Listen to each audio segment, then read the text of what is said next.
Pemirsa, fenomena yang mencuat belakangan terkait wisatawan ramai namun hotel sepi terus menjadi perbincangan hangat di kalangan praktisi pariwisata, termasuk dugaan adanya warga negara asing WNA yang berbisnis di sektor ini secara diam-diam alias ilegal.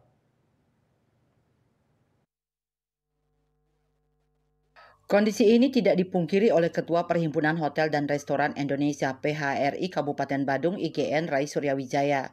Bahkan Rai Suryawijaya yang juga selaku Wakil Ketua PHRI Bali ini mendesak dibentuk Satgas Pariwisata yang beranggotakan pihak-pihak yang profesional di bidangnya. Menurutnya kondisi ini sebenarnya terindikasi sudah berlangsung cukup lama namun seolah terjadi pembiaran. Disinggung terkait SE yang baru dikeluarkan Gubernur Bali tentang pengaturan wisatawan yang datang ke Bali, Suryawijaya menegaskan yang terpenting adalah siapa yang akan menegakkan di lapangan. Selain itu, penegakan di lapangan harus yang berkompeten karena bisa saja akan terjadi perdebatan oleh WNA dengan berbagai dalih saat sidak. Dia mencontohkan ada villa di daerah Badung Utara disewa WNA sebulan 5 juta rupiah. Namun WNA ini menyewakan lagi ke teman-temannya per hari 5 juta rupiah.